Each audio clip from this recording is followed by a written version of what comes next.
नमस्कार विद्यार्थी मित्रांनो, स्वराज्य चालू घडामोडी या आपल्या यूट्यूब चॅनलवर मी अर्जुन दांगट तुम्हा सर्वांचं पुन्हा एकदा स्वागत करतो।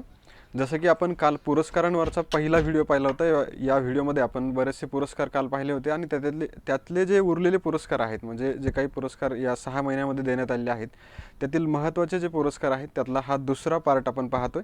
तर जास्त वेळ न घेता लगेचच आपण आपल्या लेक्चरला सुरुवात करूया। आणि तुम्ही जर चॅनलवर नवीन असाल तर चॅनलला लगेच सबस्क्राइब करून ठेवा, जेणेकरून तुम्हाला आपल्या चॅनलवर येणाऱ्या चालू घडामोडीच्या व्हिडिओचे अपडेट वेळच्या वेळी मिळत राहतील।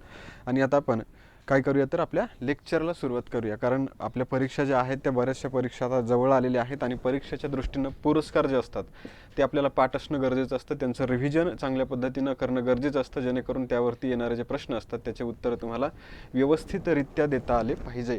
तर आता आपल्याला याच्यामध्ये आज पहिला पुरस्कार जो पाहायचा आहे तो आहे दादासाहेब फाळके आंतरराष्ट्रीय चित्रपट महोत्सव पुरस्कार आपल्याला यामध्ये पाहायचा आहे। तर दादासाहेब फाळके आंतरराष्ट्रीय चित्रपट महोत्सव पुरस्कार जो आहे तर याच्या बाबतीमध्ये एक पहिला मुद्दा लक्षात ठेवायचा आहे की अशा प्रकारचा एक राष्ट्रीय पुरस्कार देखील आहे दादासाहेब फाळके पुरस्कार, जो की केंद्र सरकारकडून दिला जातो। आणि हा जो पुरस्कार आहे हा विविध खाजगी संस्थांद्वारे दिला जाणारा पुरस्कार आहे। अशा प्रकारे लक्षात ठेवा, दोन दादासाहेब फाळके पुरस्कार आहेत, एक आहे केंद्र सरकारकडून दिला जाणारा आणि एक आहे खाजगी संस्थांद्वारे दिला जाणारा। तर हा जो पुरस्कार आहे हा खाजगी संस्थांकडून दिला जातो। तर यामध्ये आपण माहिती घेऊया कोणाकोणाला कोणकोणते पुरस्कार मिळालेत। तर यामध्ये भारतीय चित्रपटसृष्टीचे जनक आहेत धोंडीराज गोविंद फाळके, म्हणजेच दादासाहेब फाळके, त्यांच्या नावाने हा पुरस्कार जो आहे तो दिला जातो। आणि हा पुरस्कार जो आहे तो 2012 मध्ये काय करण्यात आला होता तर स्थापन करण्यात आला होता। म्हणजेच या पुरस्काराची सुरुवात कधीपासून झालेली आहे तर 2012 या वर्षापासून झालेली आहे। त्याचबरोबर या वर्षीचा जो पुरस्कार सोहळा आहे तो कोणत्या ठिकाणी पार पडला तर या वर्षीचा पुरस्कार सोहळा मुंबई या ठिकाणी आयोजित करण्यात आला होता, हे पण आपल्याला माहीत असलं पाहिजे। आणि यानंतर आपल्याला याचे विजेते जे आहेत यावर्षी ते सगळे माहीत असणं गरजेचं आहे। यामध्ये पहिला उल्लेख जो आहे म्हणजे पहिला पुरस्कार जर आपण पाहिला तर चित्रपटामध्ये अतुलनीय योगदानाबद्दलचा पुरस्कार आहे, म्हणजे आपण त्याला जीवन गौरव देखील म्हणू शकतो, तो दिलेला आहे अभिनेत्री रेखा यांना। कोणाला दिलेला आहे तर अभिनेत्री रेखा यांना दादासाहेब फाळके आंतरराष्ट्रीय चित्रपट पुरस्कारामध्ये अतुलनीय योगदानासाठीचा पुरस्कार देण्यात आलेला आहे। त्यानंतर आहे संगीतातील अतुलनीय योगदानाबद्दलचा पुरस्कार। पहिला आपण कोणता पाहिला तर चित्रपटामधील अतुलनीय योगदानासाठीचा, आता पाहतोय संगीतामधील अतुलनीय योगदानासाठीचा। तर संगीतासाठीचा जो पुरस्कार आहे तो हरिहरन यांना देण्यात आलेला आहे, कारण पुरस्कारांमध्ये कोणत्या कॅटेगरीत दिलेला आहे आणि पुरस्कारामध्ये जे काही महत्त्वाचे पुरस्कार असतात ते अगोदर पाठ करणं गरजेचं असतं। तर यातले पहिले 2 पुरस्कार तरी तुम्हाला व्यवस्थितरित्या पाठ असणं गरजेचं असतं, त्यानंतर बाकीचे पुरस्कारही पाठ असले पाहिजे, पण पहिल्यांदा तुम्हाला हे 2 तर लक्षात ठेवणं गरजेचंच आहे। त्यानंतर तिसरा पुरस्कार जर आपण पाहिला तर तो आहे सर्वोत्कृष्ट चित्रपट। आता या पुरस्कारामध्ये सर्वोत्तम चित्रपट कोणता ठरला तर द काश्मीर फाईल्स जो चित्रपट आहे तो यामध्ये सर्वोत्तम चित्रपट ठरलेला आहे, त्याला याचा पुरस्कार देण्यात आलेला आहे। नंतर सर्वोत्कृष्ट अभिनेत्याचा पुरस्कार आहे, सर्वोत्कृष्ट अभिनेता ठरलेला आहे रणवीर कपूर, त्याला ब्रह्मास्त्र चित्रपट जो आहे यासाठी हा पुरस्कार देण्यात आला आहे। कोणाला देण्यात आला तर रणवीर कपूरला ब्रह्मास्त्र या चित्रपटासाठी सर्वोत्कृष्ट अभिनेत्याचा दादासाहेब फाळके आंतरराष्ट्रीय चित्रपट महोत्सवातला पुरस्कार देण्यात आलेला आहे। त्यानंतर सर्वोत्कृष्ट अभिनेत्रीचा जो पुरस्कार आहे तो कोणाला देण्यात आला तर आलिया भट्ट हिला सर्वोत्कृष्ट अभिनेत्रीचा पुरस्कार जो आहे तो देण्यात आलेला आहे आणि तिला गंगूबाई काठियावाडी, कोणत्या चित्रपटासाठी तर गंगूबाई काठियावाडीसाठी हा पुरस्कार देण्यात आलेला आहे। पुढे आहे सर्वोत्कृष्ट दिग्दर्शक पुरस्कार। आता सर्वोत्कृष्ट दिग्दर्शक कोण ठरलं तर आर बालकृष्णन यांना सर्वोत्कृष्ट दिग्दर्शकाचा दादासाहेब फाळके आंतरराष्ट्रीय चित्रपट महोत्सव पुरस्कार देण्यात आलेला आहे आणि त्यांना चूप रिव्हेंज ऑफ द आर्टिस्ट या चित्रपटासाठी हा पुरस्कार देण्यात आलेला आहे। कोणत्या चित्रपटासाठी तर चूप रिव्हेंज ऑफ द आर्टिस्ट या चित्रपटासाठी। नंतर सर्वोत्तम निर्माता वगैरे आहे ते भूषण कुमार आहेत। पुढे आहे सर्वोत्कृष्ट सिनेमॅटोग्राफर PS विनोद यांना त्यासाठी हा पुरस्कार देण्यात आलेला आहे। त्यानंतर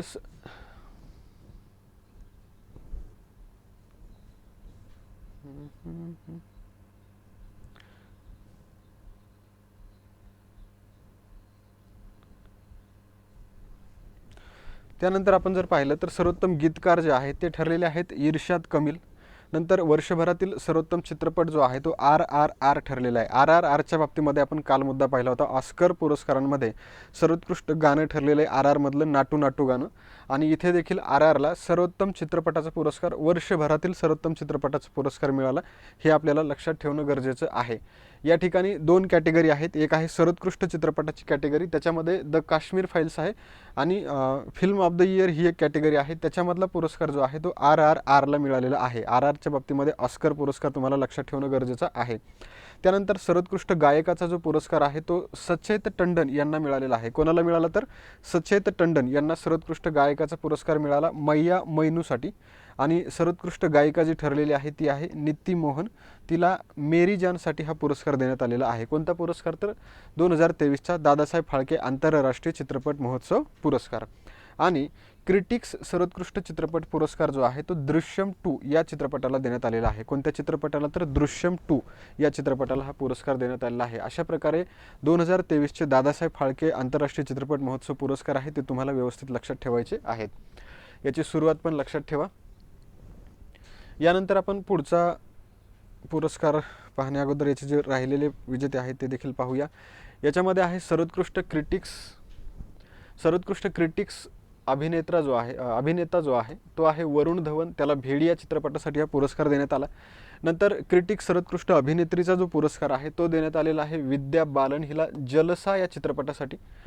त्यानंतर मोस्ट प्रॉमिसिंग अभिनेता आहे, वर्षातील सर्वोत्तम अष्टपैलू अभिनेता, ह्या ज्या कॅटेगरी आहेत ह्या सगळ्या कॅटेगरी तुम्ही काय करायच्या आहेत तर आपल्या पुस्तकातून व्यवस्थित वाचून घ्यायचे आहेत, कारण हे सगळं वाचत बसायला आपल्याकडे जास्त वेळ या ठिकाणी नाही आहे. तर आपण जे महत्त्वाचे विजेते आहेत ते वरती पाहिलेले आहेत. उरलेले जे लोक आहेत ते तुम्ही पुस्तकातून वाचणं गरजेचं आहे. एवढे जे लोक आपण पाहिलेत हे सगळे तुम्हाला पाठ करायचे आहेत. रेखा हरिहरन, त्याच्यानंतर काश्मीर फाईल्स आहे, रणवीर कपूर आहे, आलिया भट्ट आहे, आर बालकृष्णन असतील किंवा निर्माता भूषण कुमार असतील. त्यानंतर जे आहे इर्शाद कमील आहे सर्वोत्तम गीतकार. नंतर RR चित्रपटातला फरक लक्षात ठेवा. वर्षातील सर्वोत्तम चित्रपट आणि सर्वोत्कृष्ट चित्रपट ह्या 2 कॅटेगरीमध्ये वेगवेगळे चित्रपट या ठिकाणी विजेते ठरलेले आहेत. त्यानंतर दृश्यम 2 चित्रपटाच्या बाबतीत लक्षात ठेवा, क्रिटिक्स कॅटेगरीमधून तो सर्वोत्कृष्ट चित्रपट आहे. आणि यानंतर आपण पुढचा जो मुद्दा आहे तो पाहूया. यामध्ये आहे दादासाहेब फाळके पुरस्कार आणि दादासाहेब फाळके आंतरराष्ट्रीय चित्रपट पुरस्कार, या 2 पुरस्कारांमधला फरक तुम्हाला सांगण्यात आलेला आहे. हा फरक का सांगण्यात आलेला आहे, बरेचदा आपल्याकडून काय होतं कन्फ्युजन होतं, तर ते कन्फ्युजन आपल्याला राहू नये यासाठी हा फरक लक्षात ठेवा. दादासाहेब फाळके पुरस्काराची सुरुवात 1969 साली झालेली आहे. कधी झालेली आहे 1969ला. आणि हा पुरस्कार भारत सरकारच्या माहिती व प्रसारण मंत्रालयाकडून दिला जातो. कोणाकडून दिला जातो तर भारत सरकारच्या माहिती आणि प्रसारण मंत्रालयाकडून तो दिला जातो. आणि त्याचबरोबर दादासाहेब फाळके आंतरराष्ट्रीय चित्रपट पुरस्कार, इथं पहा दादासाहेब फाळके पुरस्कार आणि इथं दादासाहेब फाळके आंतरराष्ट्रीय चित्रपट पुरस्कार नावात देखील फरक आहे. हा 2012ला सुरू झालेला आहे आणि हा खाजगी संस्थांकडून दिला जातो बघा चित्रपट क्षेत्रासाठी, हे लक्षात ठेवायचं आहे. चला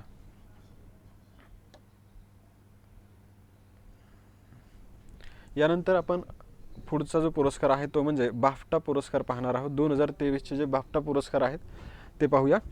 तर बाफ्टा पुरस्कार जो आहे तो एक वार्षिक चित्रपट पुरस्कार आहे जो की British Academy of Film and television arts म्हणजेच बाफ्टा या संस्थेद्वारे दिला जातो.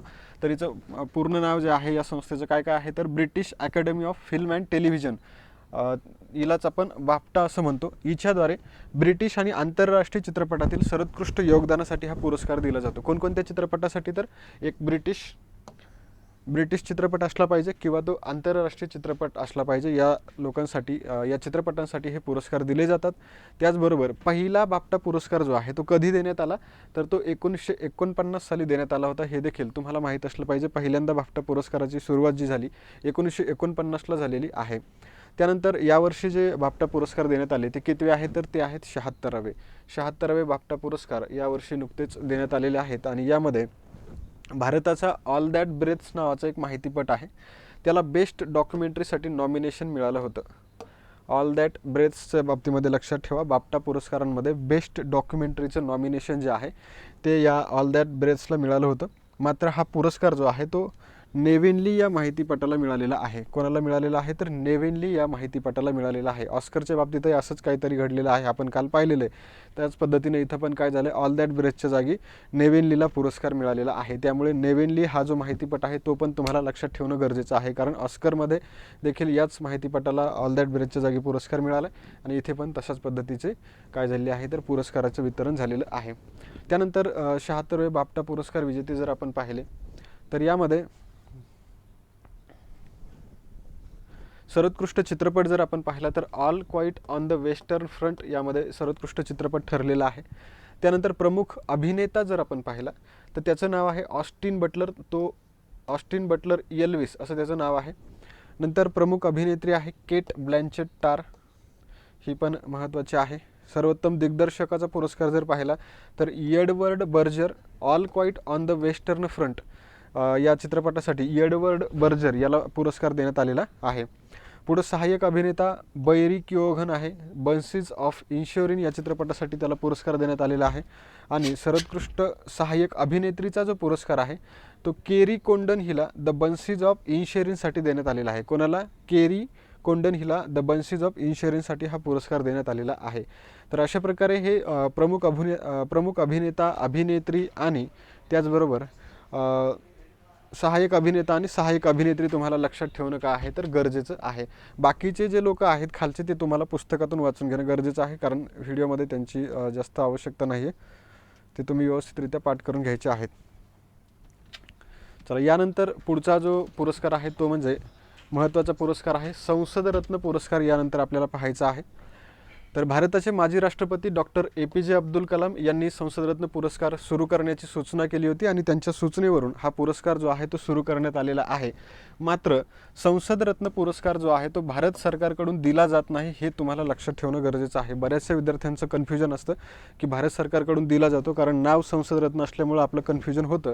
तर ते लक्षात ठेवायचं, संसदरत्न पुरस्कार भारत सरकारकडून दिला जात नाही. मात्र APJ अब्दुल कलाम हे जे भारताचे माजी राष्ट्रपती होते त्यांच्या सूचनेवरून हा पुरस्कार सुरू करण्यात आलेला आहे. आणि या पुरस्कार देणाऱ्या समितीमध्ये सरकारमधील सदस्यांचा मात्र सहभाग असतो. कोणाचा सहभाग असतो तर सरकारमधील जे सदस्य असतील त्यांचा सहभाग या पुरस्कार देणाऱ्या समितीमध्ये असतो. मात्र सरकारकडून हा पुरस्कार दिला जात नाही. तर प्राईम पॉईंट ही एक संस्था आहे, या संस्थेकडून संसदरत्न पुरस्कार जे आहेत ते दिले जातात, हे लक्षात ठेवायचं आहे. मग या पुरस्कारांमध्ये संसदरत्न आणि जीवनगौरव अशा 2 श्रेणी आहेत. तर संसदरत्न पुरस्कारांच्या 2 श्रेणी ज्या आहेत त्याचे विजेते देखील आपल्याला पाहायचे आहेत. पण आपल्याला श्रेणी लक्षात ठेवणं गरजेचं आहे. संसदरत्न एक श्रेणी आणि त्याचबरोबर जीवनगौरव ही एक श्रेणी जी आहे ती देखील आता सुरू करण्यात आलेली आहे. तर यामध्ये 2023चे संसदरत्न जर आपण पाहिले तर त्यावर्षी 2023मध्ये या पुरस्कारांची आवृत्ती आहे 13वी.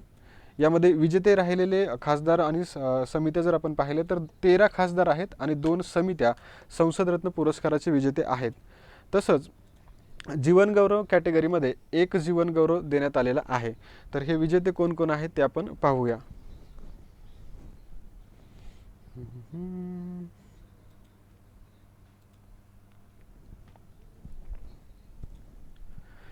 तर डॉक्टर अब्दुल कलाम जीवनगौरव पुरस्कार या नावाने ही कॅटेगरी सुरू करण्यात आलेली आहे जीवनगौरव पुरस्कारांची, जी की 2022ला सुरू करण्यात आलेली आहे. आणि या कॅटेगरीमध्ये जे पुरस्कार दिले जातात त्याच्यासाठीची जर पात्रता आपण पाहिली तर भारतीय राजकारणामधील अतुलनीय योगदानासाठी हा जीवनगौरव पुरस्कार जो आहे तो दिला जातो. आणि याचे पहिले विजेते ठरले होते डॉक्टर HV हांडे आणि वीरप्पा मोईली, हे 2 व्यक्ती संसदरत्न जीवनगौरव पुरस्काराचे पहिले विजेते ठरलेले आहेत, ज्याला आपण डॉक्टर अब्दुल कलाम जीवनगौरव पुरस्कार असं देखील म्हणतो. त्याचबरोबर यावर्षीचे विजेते जर आपण पाहिले तर त्यामध्ये TK रंगराजन आहेत. त्यानंतर मार्क्सवादी कम्युनिस्ट पक्षाचे माजी खासदार आहेत ते TK रंगराजन. तर यांना यावर्षीचा डॉक्टर अब्दुल कलाम जीवनगौरव पुरस्कार जो आहे तो देण्यात आलेला आहे. आणि त्यानंतर संसदरत्न पुरस्कार जर आपण पाहिले, म्हणजे आता आपण पहिली कॅटेगरी पाहिली की डॉक्टर अब्दुल कलाम जीवनगौरव पुरस्कारांची, त्याच्यानंतर दुसरी कॅटेगरी जी आहे ती संसदरत्न पुरस्कारांची आहे. आणि याबद्दल आपल्याला पूर्ण माहिती पाहणं गरजेचं आहे. तर संसदरत्न पुरस्काराची सुरुवात झालेली आहे 2010 साली. देणारी संस्था आहे प्राईम पॉईंट. आणि या पुरस्कारासाठी प्रेरणा जी आहे किंवा कोणाच्या सूचनेवरून सुरू करण्यात आले तर डॉक्टर APJ अब्दुल कलाम यांच्या सूचनेवरून हे पुरस्कार सुरू करण्यात आले, हे पण तुम्हाला लक्षात ठेवावं लागेल. आणि त्याचबरोबर या पुरस्कारासाठीची जी पात्रता आहे त्यामध्ये संसदेच्या दोन्ही सभागृहामध्ये उत्कृष्ट कार्य करणारे खासदार आणि समित्या हे या पुरस्कारासाठी काय असतात तर पात्र असतात.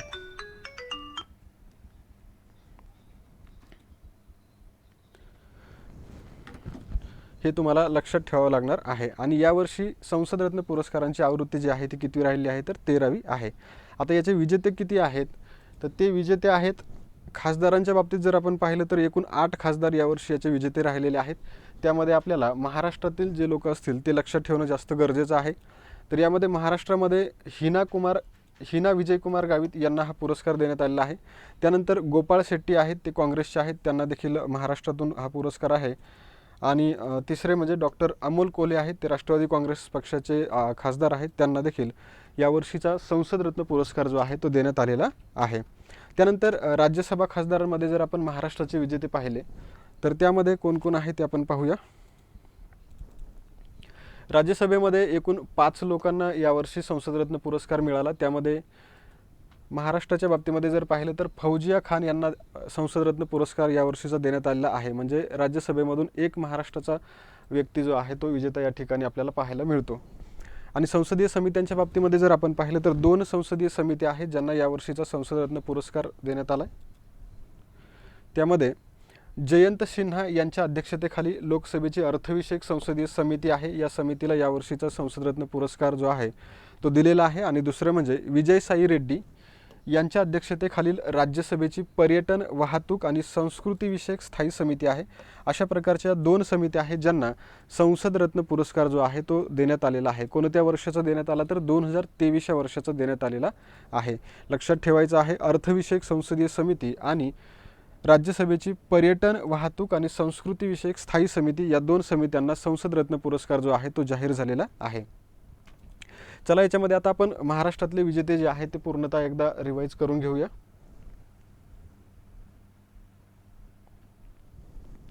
तर महाराष्ट्रामधील गोपाळ शेट्टी, डॉक्टर अमोल कोल्हे, हिना गावित, फौजिया खान या 4 खासदारांना संसदरत्न पुरस्कार जो आहे तो देण्यात आलेला आहे.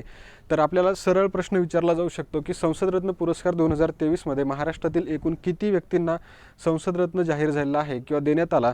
तर लक्षात ठेवायचं 4 व्यक्ती आहेत किंवा 4 खासदार आहेत महाराष्ट्रातले, त्यांना यावर्षीचा संसदरत्न पुरस्कार जो आहे तो देण्यात आलेला आहे. यानंतर पुढचा मुद्दा जो आहे तो म्हणजे विंदा करंदीकर जीवनगौरव पुरस्काराच्या बाबतीमध्ये आहे. तर आपण या पुरस्काराच्या बाबतीमध्ये देखील माहिती घेऊया.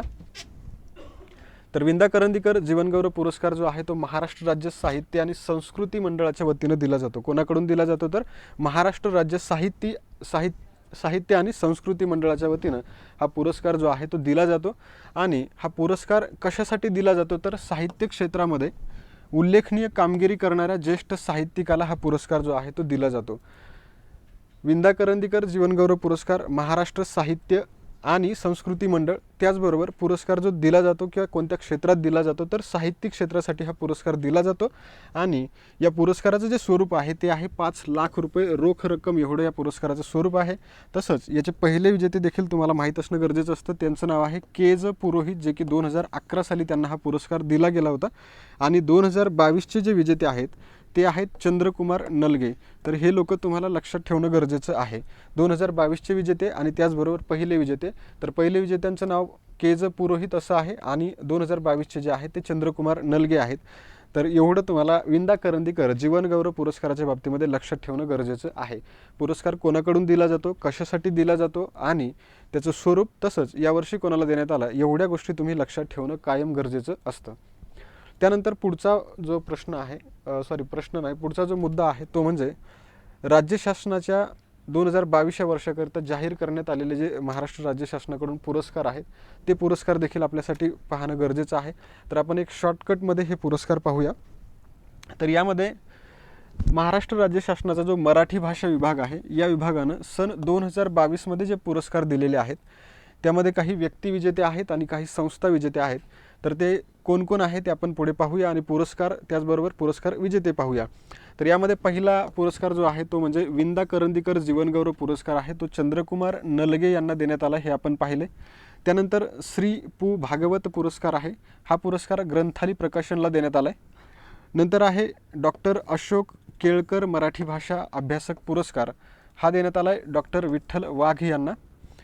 पुढचा पुरस्कार आहे अशोक केळकर मराठी भाषा अभ्यासक पुरस्कार, हा जो पुरस्कार आहे हा संस्थेसाठी दिला जातो, तर हा महाराष्ट्र साहित्य परिषद पुणेला देण्यात आलेला आहे. म्हणजेच काय, तर अशोक केळकर यांच्या नावाने जे पुरस्कार दिले जातात ते एक व्यक्तीला आणि एका संस्थेला असे दोन वेगवेगळे पुरस्कार दिले जातात.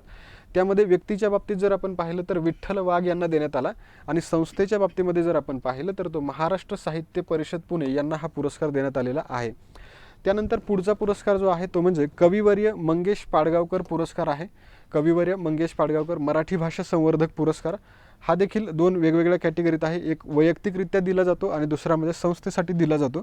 तर वैयक्तिक कॅटेगरीमध्ये जर आपण पाहिलं तर दत्ता भोसले यांना हा पुरस्कार देण्यात आला, आणि संस्थेसाठीच्या कॅटेगरीमध्ये जर आपण पाहिलं तर कोकण मराठी साहित्य परिषदेला हा पुरस्कार जो आहे तो देण्यात आलेला आहे, आणि कोकण मराठी साहित्य परिषद आहे रत्नागिरीला. तर हे तुम्हाला लक्षात ठेवायचं आहे. या दोन वेगवेगळ्या संस्था आणि दोन वेगवेगळे विजेते, तसंच पुरस्कारांची नावं देखील वेगवेगळी आहेत. पहिला म्हणजे आहे अशोक केळकर मराठी भाषा अभ्यासक पुरस्कार, तो व्यक्तिगतरित्या दिला विठ्ठल वाघ यांना, आणि संस्थेसाठी दिलेला आहे महाराष्ट्र साहित्य परिषद पुणेला. आणि त्याचबरोबर कविवर्य मंगेश पाडगावकर मराठी भाषा संवर्धक पुरस्कार जो आहे तो व्यक्तिगतरित्या दिला आहे दत्ता भोसले यांना, आणि संस्थात्मकरित्या जो देण्यात आला तो कोकण मराठी साहित्य परिषद रत्नागिरी यांना देण्यात आलेला आहे.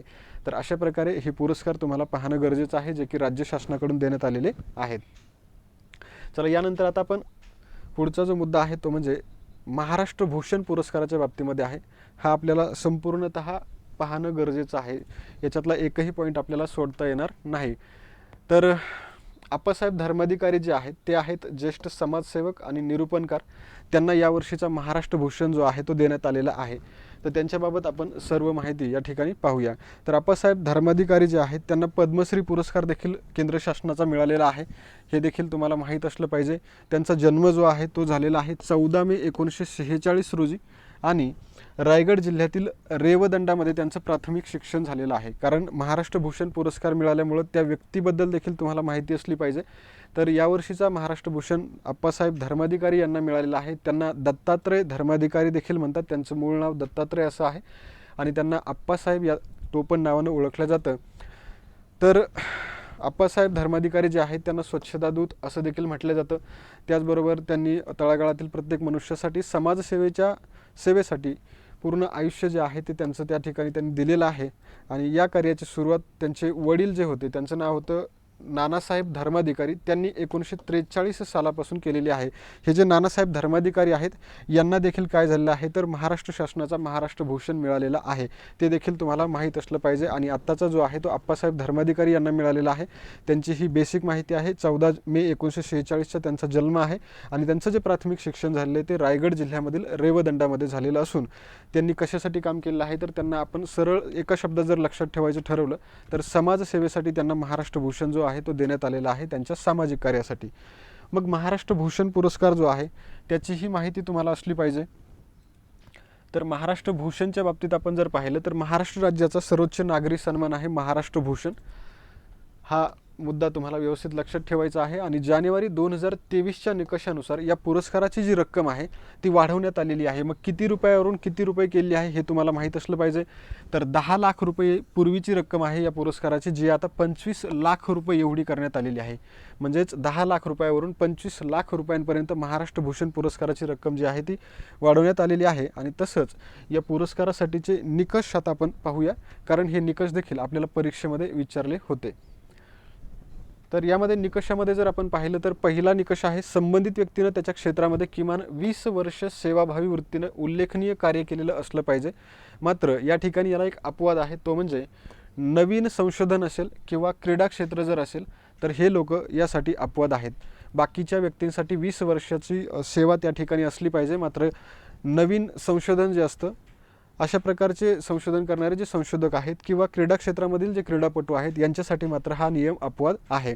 दुसरा नियम आहे महाराष्ट्रामध्ये किमान 15 वर्ष त्या व्यक्तीचं वास्तव्य असलं पाहिजे. कमीत कमी 15 वर्ष तो व्यक्ती आपल्या राज्यामध्ये राहिलेला असला पाहिजे. आणि तिसरा नियम आहे पद्म पुरस्कार प्राप्त मान्यवरांना पुरस्कारासाठी या ठिकाणी प्राधान्य दिलं जातं.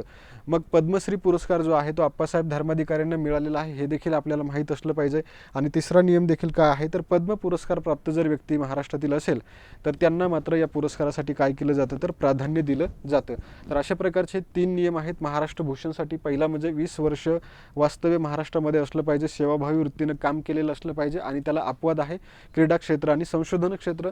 दुसरा नियम आहे 15 वर्षाचं वास्तव्य महाराष्ट्रामध्ये किमान असलं पाहिजे आणि तिसरा नियम जो आहे तो म्हणजे पद्म पुरस्कार प्राप्त व्यक्तींना या ठिकाणी प्राधान्य दिलं जातं. पहिल्या नियमामध्ये आणि दुसऱ्या नियमामध्ये कन्फ्यूज व्हायचं नाही. पहिल्या नियमात सांगितलेलं आहे 20 वर्ष त्या व्यक्तीचं संबंधित क्षेत्रामध्ये सेवाभावी वृत्तीनं कार्य असलं पाहिजे आणि दुसरा नियम जो आहे तो म्हणजे 15 वर्ष तो व्यक्ती महाराष्ट्रातला वास्तव्य करणारा असला पाहिजे.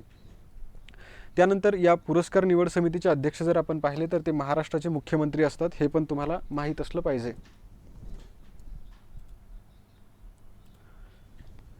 यानंतर पुढचा मुद्दा आहे महाराष्ट्र भूषण पुरस्कार विजेत्यांची जी यादी आहे ती आपल्याला पाहायची आहे, कारण हे सगळे लोक तुम्हाला जोड्या लावामध्ये कसेही विचारले जाऊ शकतात, तर हे सर्व लोक तुम्हाला पाठ असणं गरजेचं आहे.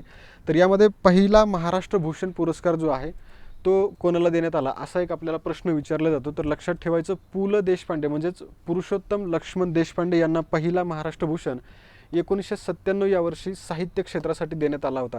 आता यांच्या बाबतीमध्ये काही वेबसाईट्सवरती 1996 आहे, काही जागेवर 1995 आहे.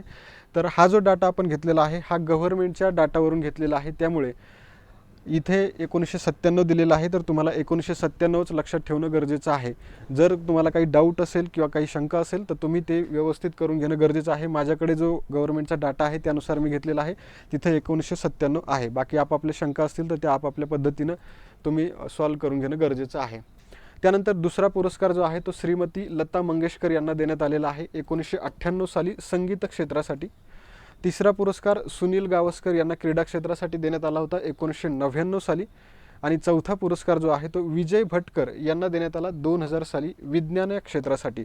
तर या ठिकाणचे जे पहिले 4 विजेते आहेत ते तुम्हाला व्यवस्थितरित्या त्यांच्या वर्षाच्या क्रमानुसार त्याचबरोबर त्यांचं क्षेत्र जे आहे ते देखील पाठ करणं गरजेचं आहे.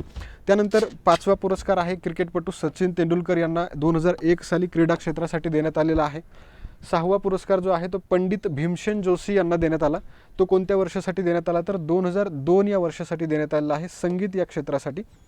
7वा पुरस्कार जो आहे तो डॉक्टर अभय बंग आणि डॉक्टर राणी बंग यांना देण्यात आलेला आहे 2003 साली समाज प्रबोधनासाठी. आता या ठिकाणी एक पॉईंट निर्माण होतो. डॉक्टर अभय बंग आणि डॉक्टर राणी बंग यांना यावर्षी कोणता पुरस्कार मिळाला असा एक प्रश्न आपल्याला पाहायला मिळू शकतो, कारण त्यांना एक पुरस्कार यावर्षी जाहीर झाला.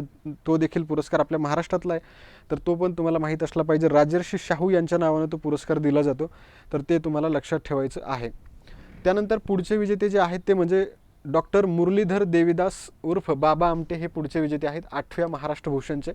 त्यांना 2004 साली देण्यात आलेला आहे समाज प्रबोधनासाठी. कशासाठी? समाज प्रबोधनासाठी त्यांना तो पुरस्कार देण्यात आलेला आहे. 1 मिनिट. हां, बरोबर आहे. नंतर 9वा पुरस्कार रघुनाथ माशेलकर यांना देण्यात आला 2005 मध्ये विज्ञान क्षेत्रासाठी.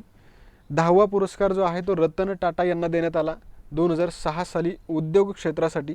आता ही जी यादी आहे ही मोठी यादी आहे, ती सगळी यादी तुम्ही पाठ करायची आहे. आपण इथपर्यंत पाहूया, नारायण विष्णू उर्फ नानासाहेब धर्माधिकारी यांच्यापर्यंत पाहूया आणि त्याच्यानंतर शेवटचे काही जे विजेते असतील ते पाहूया. पुढं आहे आर के पाटील पुरस्कार. आर के पाटील यांना 11वा पुरस्कार मिळाला महाराष्ट्र भूषण 2007 साली समाज प्रबोधनासाठी. आणि 12वा जो महाराष्ट्र भूषण आहे तो डॉक्टर नारायण विष्णू उर्फ नारायण धर्माधिकारी यांना मिळालेला आहे 2008 साली समाज प्रबोधनासाठी. आता हे नानासाहेब धर्माधिकारी कोणाचे वडील आहेत तर आप्पासाहेब धर्माधिकारी यांचे. हे तुम्हाला लक्षात ठेवायचं. 2 बाप लेख म्हणजे बाप आणि लेख असा पुरस्कार मिळण्याची पहिलीच वेळ आहे. महाराष्ट्र भूषण एखाद्या म्हणजे दोघा बाप लेखांना मिळण्याची पहिलीच वेळ आहे, हे तुम्हाला लक्षात ठेवायचं आहे. त्यानंतर हे पुढचे लोक जे आहेत ते तुम्ही पुस्तकातून पाठ करा. आता आपण शेवटचे जे 3 विजेते आहेत ते पाहूया. तर याच्यामध्ये 17वा महाराष्ट्र भूषण पुरस्कार जो आहे तो दिला होता बाबासाहेब पुरंदरे यांना. आणि हा पुरस्कार कोणत्या वर्षासाठी दिला होता तर 2015 साली देण्यात आला होता साहित्य क्षेत्रासाठी. आणि आत्ता रिसेंटली जे पुरस्कार देण्यात आले ते म्हणजे आशा भोसले यांना 18वा महाराष्ट्र भूषण देण्यात आला 2021 साली आणि ते क्षेत्र आहे संगीत क्षेत्रासाठी. आशा भोसले या लता मंगेशकर यांच्या बहीण आहेत आणि त्यांना हा पुरस्कार 2021 या वर्षासाठी संगीत क्षेत्रासाठी दिलेला आहे. त्यानंतर 19 वा पुरस्कार जो आहे म्हणजे आता आप्पासाहेब धर्माधिकारी यांना देण्यात आलेला जो महाराष्ट्र भूषण आहे त्याचा क्रमांक आहे 19वा आणि हा पुरस्कार 2022 या वर्षासाठी समाजसेवेतल्या कार्यासाठी आप्पासाहेब धर्माधिकारी यांना देण्यात आलेला आहे. तर अशा प्रकारे महाराष्ट्र भूषण पुरस्काराचे विजेते, त्याचबरोबर पुरस्काराचं सुरुवातीचं वर्ष, पुरस्काराचे पहिले वर्ष, पहिले विजेते, त्याचबरोबर पुरस्काराचे जे नियम आहेत 3 नियम तुम्हाला सांगितलेत. 20 वर्षे एखाद्या क्षेत्रामध्ये सतत कार्य केलेलं असलं पाहिजे, जे की सामाजिक क्षेत्र असलं पाहिजे. दुसरा नियम आहे 15 वर्ष महाराष्ट्रातलं वास्तव्य असलं पाहिजे. आणि तिसरा नियम आहे या पुरस्कारासाठी कोणाला प्राधान्य दिलं जातं तर पद्मश्री किंवा पद्म पुरस्कार विजेते जे लोक आहेत त्यांना या पुरस्कारासाठी प्राधान्य दिलं जाईल. मग आप्पासाहेब धर्माधिकारी यांना देखील पद्मश्री मिळालेला आहे हे देखील तुम्हाला माहीत असलं पाहिजे. त्याच्यानंतर काय आहे, पहिला नियम जो आहे 20 वर्ष एखाद्या क्षेत्रामध्ये योगदान सामाजिक क्षेत्रामध्ये, तर त्याला क्रीडापटू आणि संशोधक हे त्याला काय आहे तर अपवाद आहेत, हे पण तुम्ही लक्षात ठेवायचं. आणि शेवटचे 3 विजेते व्यवस्थित लक्षात ठेवा. त्याबरोबर यांचे वडील नानासाहेब धर्माधिकारी यांना देण्यात आलेला महाराष्ट्र भूषण एक लक्षात ठेवा आणि पहिले 4 विजेते व्यवस्थित लक्षात ठेवायचे आहे. त्यातले त्यात पु ल देशपांडे व्यवस्थित लक्षात ठेवा. चला आता पुढे आहे 65वा ग्रॅमी पुरस्कार आहे बघा. पुढं 65वा ग्रॅमी पुरस्कार. मग 1959 या वर्षापासून ग्रॅमी पुरस्कार जो आहे 1959 या वर्षापासून ग्रॅमी पुरस्कार जो आहे तो संगीत क्षेत्रातील कामगिरीचा सन्मान करण्यासाठी अमेरिकेच्या रेकॉर्डिंग अकादमीद्वारे दिला जातो. पहिलाच प्रश्न आपल्याला काय विचारला जातो, ग्रॅमी पुरस्कार कोणत्या क्षेत्रासाठी दिला जातो? तर लक्षात ठेवायचं, संगीत क्षेत्रामधील उत्कृष्ट कामगिरी करणारे जे लोक असतील त्यांना हा पुरस्कार दिला जातो. आणि कोणाकडून दिला जातो तर अमेरिकेची एक रेकॉर्डिंग अकादमी आहे, या अकादमीकडून हा ग्रॅमी पुरस्कार दिला जातो. मग या वर्षीचा जो ग्रॅमी पुरस्कार आहे तो कितवा पुरस्कार आहे असा आपल्याला प्रश्न पडला पाहिजे. तर लक्षात ठेवायचं 65वा ग्रॅमी पुरस्कार जो आहे तो यावर्षी होता, तो देण्यात आलेला आहे. आणि या आवृत्तीमध्ये best dance electronic music album पुरस्कार जिंकल्यानं सर्वाधिक 32 वेळा ग्रॅमी पुरस्कार जिंकणारी अमेरिकन पॉपस्टार बियॉन्से ही एकमेव सेलिब्रिटी ठरलेली आहे. म्हणजेच काय, ज्यावेळेस एखादा पुरस्कार दिला जातो त्या पुरस्काराच्या बाबतीमध्ये जर कोणी चर्चेत राहिलं किंवा एखादा मुद्दा जास्त चर्चेत असेल तर सरासरी प्रश्न तिथेच विचारला जातो. तर आपल्याला पहिल्याच लाईनमध्ये दिलेलं आहे की एकूण 32 वेळा पुरस्कार जिंकणारी एक अमेरिकन सेलिब्रिटी आहे, तिचं नाव आहे बियॉन्से असं तिचं नाव आहे. आणि ही यावेळी चर्चेत राहिलेली. याचं कारण काय तर तिनं best dance electronic music album या श्रेणीमध्ये पुरस्कार जिंकला आहे. मात्र हा पुरस्कार जिंकल्यामुळे ती सर्वाधिक 32 वेळा ग्रॅमी पुरस्कार जिंकणारी व्यक्ती ठरलेली आहे आणि त्यामुळे ती चर्चेत राहिलेली. तर लक्षात ठेवायचं, अमेरिकेची ती पॉपस्टार आहे, तिचं नाव आहे बियॉन्से आणि तिला सर्वाधिक ग्रॅमी पुरस्कार आता मिळालेले आहेत. त्यामुळे तुम्हाला हा मुद्दा ग्रॅमी पुरस्काराच्या बाबतीमध्ये जास्त लक्षात ठेवायचा आहे. त्याच्यानंतर याच्यातले काही महत्त्वाचे विजेते जर आपण पाहिले तर रेकॉर्डिंग ऑफ द इयर जर पाहिलं तर अबाउट टाईम लिझो यांना त्यासाठी देण्यात आलेला आहे. त्यानंतर अल्बम ऑफ द इयर ठरलेला आहे हॅरीज हाऊस आणि त्याचे विजेते त्याच्यासाठी तो पुरस्कार जो देण्यात आला तो हॅरी स्टाईल्स यांना देण्यात आला. सॉन्ग ऑफ द इयर जर पाहिलं तर जस्ट लाईक दॅट आहे आणि बेस्ट न्यू आर्टिस्ट जर पाहिले तर समारा जॉय आहेत. बाकी बरेचसे विजेते त्यामध्ये आहेत पण आपल्याला तेवढे गरजेचे नाहीत, आपल्यासाठी हाच पॉईंट जास्त लक्षात ठेवायचा गरजेचा आहे. याच्यानंतर पुरस्काराची आवृत्ती आणि पुरस्काराची बेसिक माहिती एवढ्या गोष्टी तुम्हाला लक्षात ठेवणं या ठिकाणी आवश्यक आहे. चला यानंतर आपण पुढचा मुद्दा पाहूया. हां, आता हे रिकी केज जे आहेत ते भारतीय आहेत बघा, भारतीय वंशाचे आहेत आणि त्यांना जो आहे पुरस्कार जे मिळालेला आहे ते आपल्याला पाहायचं आहे. रिकी केज हे एक भारतीय संगीतकार आहेत आणि त्यांना 3ऱ्यांदा ग्रॅमी पुरस्कार मिळाला. आता जे ग्रॅमी पुरस्कार आपण पाहत होतो बियॉन्सेच्या बाबतीमध्ये आपण पाहिलं तर त्याच पुरस्कारामध्ये रिकी केज ह्या भारतीय संगीतकाराला देखील 3ऱ्यांदा ग्रॅमी पुरस्कार मिळालेला आहे. मग 65व्या ग्रॅमी पुरस्कारामध्ये त्यांच्या डिव्हाइन टाइड्स, कशासाठी डिव्हाइन टाइड्स या अल्बमला बेस्ट सराउंडिंग साऊंड अल्बम ही जी श्रेणी आहे, बेस्ट सराउंडिंग साऊंड अल्बम श्रेणीमध्ये ग्रॅमी पुरस्कार मिळाला आहे. कोणत्या अल्बमला तर डिव्हाइन टाइड्सला. तो कोणाचा आहे तर रिकी केज यांचा तो अल्बम आहे आणि ते भारतीय संगीतकार आहेत, त्यांना 3ऱ्यांदा ग्रॅमी पुरस्कार मिळालेला आहे.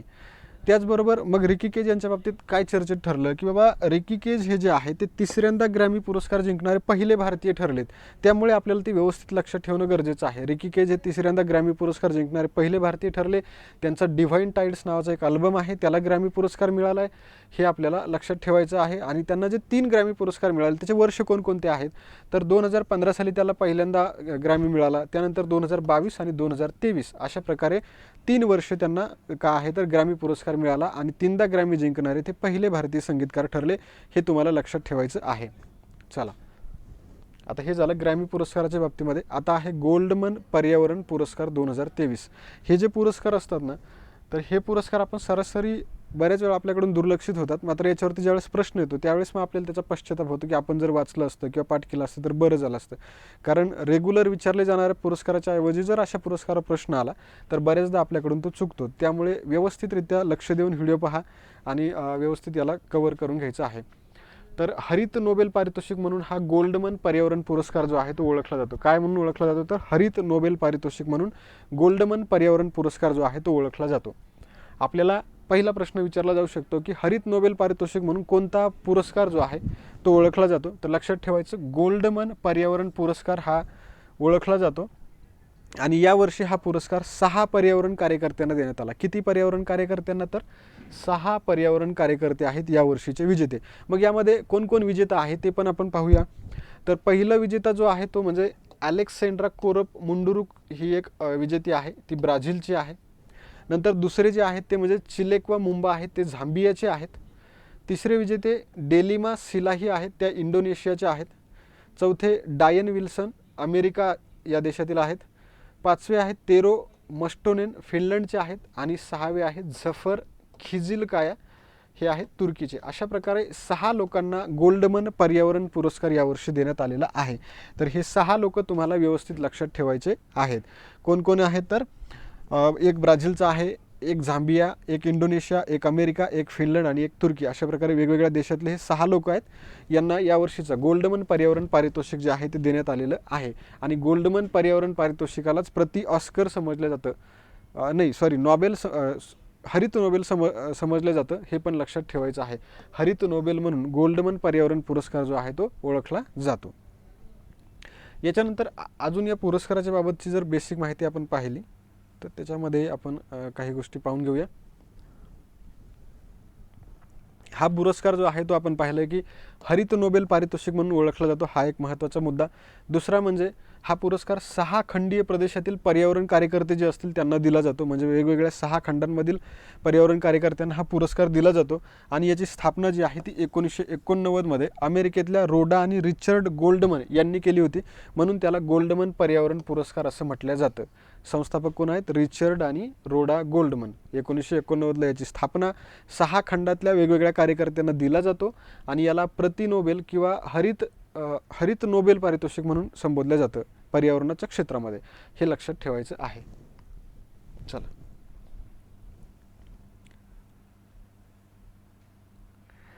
पुढे हा एक मुद्दा आहे बघा, लोकप्रशासनामधील उत्कृष्टतेसाठी पंतप्रधान पुरस्कार देण्यात आलेला आहे. आता लोकप्रशासनामधील उत्कृष्टतेसाठी कोणाकोणाला आणि कसे पुरस्कार दिले ते आपण पाहूया. देशभरातल्या 16 प्रशासकीय अधिकाऱ्यांचा प्रधानमंत्री राष्ट्रीय पुरस्कारानं गौरव करण्यात आला. पहिलाच प्रश्न इथं बनतो की किती लोकांना देण्यात आला तर 16 प्रशासकीय अधिकारी भारतातले जे आहेत त्यांना पंतप्रधानांच्या हस्ते प्रधानमंत्री राष्ट्रीय पुरस्कार जो आहे तो त्यांना गौरवण्यात आलेलं आहे. याच्यामध्ये महाराष्ट्रातल्या लातूर जिल्ह्यामधील, आपल्या महाराष्ट्रामधील लातूर जिल्ह्यातील आरोग्यवर्धिनी आणि सोलापूर जिल्ह्यातील ऑपरेशन परिवर्तन या नाविन्यपूर्ण उपक्रमांचा देखील समावेश आहे. का आहे तर महाराष्ट्रामध्ये लातूर आणि सोलापूर या वेगवेगळ्या 2 जिल्ह्यामध्ये एक आरोग्यवर्धिनी आणि सोलापूर जिल्ह्यात ऑपरेशन परिवर्तन या उपक्रमांचा देखील पंतप्रधानांच्या हस्ते काय करण्यात आलेला आहे तर सन्मान करण्यात आलेला आहे. कशामुळे तर प्रधानमंत्री राष्ट्रीय पुरस्काराने. तर हे लक्षात ठेवायचं आहे. व पुढे काय दिलेलं आहे की लोकप्रशासनामध्ये उत्कृष्ट कार्य जर केलं असेल किंवा त्याच्यामध्ये काही उत्कृष्टता असेल तर त्यासाठी पंतप्रधान पुरस्कार दिला जातो. आणि केंद्र तसंच राज्य सरकारच्या जिल्हा आणि संस्थांनी लोकांच्या कल्याणासाठी केलेल्या असाधारण आणि नाविन्यपूर्ण कार्यासाठी हे पुरस्कार दिले जातात. कशासाठी दिले जातात तर केंद्र आणि राज्य सरकारच्या जिल्हा आणि संस्थांनी लोकांच्या कल्याणासाठी केलेले जे नाविन्यपूर्ण कार्य आहे त्यासाठी हे पुरस्कार दिले जातात. हे पण तुम्हाला लक्षात ठेवावं लागतं. कशाच्या बाबतीत? तर राज्यसेवेच्या आणि कंबाईनच्या बाबतीमध्ये. बाकी सरळ सेवेवाल्यांना एवढ्या गोष्टी विचारत नाहीत, त्यांना फक्त वरची संख्या विचारतील. जर विचारली तर किती लोकांना दिला. दुसरं म्हणजे लातूर जिल्ह्यातील आरोग्यवर्धिनी हे जे उपक्रम आहे हा कोणत्या जिल्ह्यातील आहे असंही विचारता येतं. ऑपरेशन परिवर्तन हा उपक्रम कोणत्या जिल्ह्यातील आहे असंही विचारलं जाऊ शकतं. तर तुम्हाला त्या पद्धतीने ते लक्षात ठेवायचं आहे. आणि बाकी कंबाईन वगैरे असतील तर त्या लोकांनी ही सगळी माहिती लक्षात ठेवणं गरजेचं असतं. पुढचा पॉईंट काय आहे? नुकतेच 16व्या नागरी सेवा दिवसाच्या निमित्तानं पंतप्रधान नरेंद्र मोदी यांच्या हस्ते हे पुरस्कार जे आहे ते प्रदान करण्यात आलेले आहेत. यावर्षी 16वा नागरी सेवा दिवस जो आहे तो होता आणि त्या निमित्तानं पंतप्रधान नरेंद्र मोदी यांनी हे पुरस्कार काय केले आहेत तर वितरित केलेले आहेत. मग पुढं काय आहे? या पुरस्काराचे विजेते पुढे आपल्याला दिलेले आहेत. मग विजेत्यांमध्ये जर आपण पाहिलं तर PM गतिशक्ती नॅशनल मास्टर प्लॅन जो आहे याला देखील पुरस्कार जो आहे तो मिळालेला आहे. आणि तो कशासाठी मिळालेला आहे ते आपण पाहूया. PM गतिशक्ती नॅशनल मास्टर प्लॅन या कार्यक्रमाची यशस्वी अंमलबजावणी केल्याबद्दल सार्वजनिक प्रशासनातील उत्कृष्टतेचा इनोव्हेशन सेंट्रल या श्रेणीमध्ये 2022चा पंतप्रधान पुरस्कार उद्योग आणि अंतर्गत व्यापार प्रोत्साहन विभागाला प्रदान करण्यात आलेला आहे. आपल्याला काय विचारलं जाईल? PM गतिशक्ती नॅशनल मास्टर प्लॅनसाठी कोणाला पुरस्कार, पंतप्रधान पुरस्कार दिला गेला? तर विभाग विचारला जाऊ शकतो. तर विभाग लक्षात ठेवायचा, उद्योग आणि अंतर्गत व्यापार प्रोत्साहन विभाग जो आहे त्याला हा पुरस्कार देण्यात आला. इनोव्हेशन सेंट्रल या कॅटेगरीमध्ये. कोणत्या कॅटेगरीमध्ये? तर इनोव्हेशन सेंट्रल या कॅटेगरीमध्ये PM गतिशक्ती नॅशनल मास्टर प्लॅनच्या उत्कृष्ट अंमलबजावणीसाठी कोणत्या विभागाला? तर उद्योग आणि अंतर्गत व्यापार प्रोत्साहन विभागाला पंतप्रधानांच्या हस्ते पुरस्कार देण्यात आलेला आहे. पुढे काय आहे? राष्ट्रीय कोविड-19 लसीकरण कार्यक्रमासाठी केंद्रीय आरोग्य मंत्रालयाला 2022चा सार्वजनिक प्रशासनातील नवोन्मेषातील उत्कृष्टतेसाठीचा पंतप्रधान पुरस्कार जो आहे तो प्रदान करण्यात आलेला आहे. दुसरा पुरस्कार आहे राष्ट्रीय कोविड-19 लसीकरण कार्यक्रमाला तो देण्यात आलेला आहे नवोन्मेषातील उत्कृष्टतेसाठी. हे पण तुम्हाला माहीत असलं पाहिजे. पुढे आहे Jammu Kashmir mission youth initiative, यांना देखील पंतप्रधान पुरस्कार मिळाला. त्यानंतर आहे अनकापल्ली जिल्हा आणि स्वस्थ भारत. तर आंध्र प्रदेशामधील अनकापल्ली जिल्ह्याला हेल्थ अँड वेलनेस सेंटरच्या माध्यमामधून स्वस्थ भारत म्हणजेच निरोगी भारतला प्रोत्साहन दिल्याबद्दल लोकप्रशासनामधील उत्कृष्टतेसाठी पंतप्रधान पुरस्कार 2022 जो आहे तो देण्यात आलेला आहे. नंतर आहे चांगलांग जिल्ह्याचे न्यू एज लर्निंग सेंटर, त्याला देखील पुरस्कार मिळाला. तर आपण पाहूया त्याची माहिती काय काय आहे. तर चांगलांग जिल्ह्याचं न्यू एज लर्निंग सेंटर जे आहे ते अरुणाचल प्रदेशामधील चांगलांग जिल्ह्यामध्ये आहे. त्याला नाविन्यपूर्ण न्यू एज लर्निंग सेंटरसाठी लोकप्रशासनामधील उत्कृष्टतेसाठीचा पंतप्रधान पुरस्कार जो आहे तो देण्यात आलेला आहे. आता हे कसं आहे, इथं आपल्याला हे पूर्ण माहिती जी आहे ती कंबाईन आणि राज्यसेवेच्या दृष्टीने जास्त गरजेची आहे. ह्या सगळे लाईन्स ज्या आहेत त्या, कारण अशा प्रकारचे प्रश्न आपल्याला तिकडे पाहायला मिळतात. पुढे लातूर जिल्ह्यातील आरोग्यवर्धिनी केंद्र जे आहेत यांच्यासाठी एक पुरस्कार मिळालेला आहे.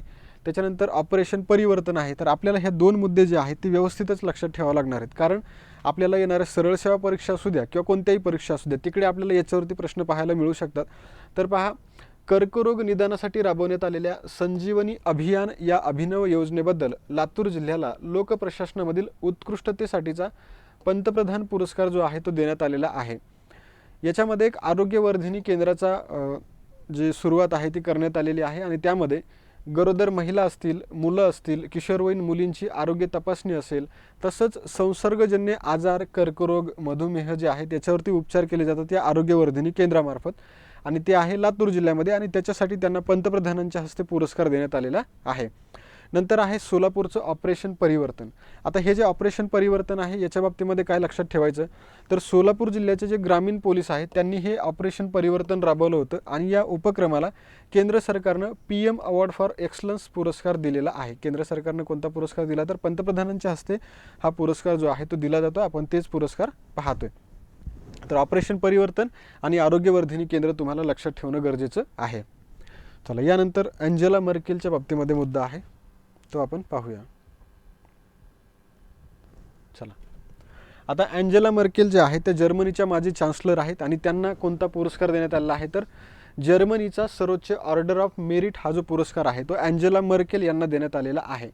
आणि हा पुरस्कार अँजेला मर्केल यांना देण्यात आला. तर अँजेला मर्केलच्या बाबतीत लक्षात ठेवा ते जर्मनीच्या माजी चान्सलर आहेत.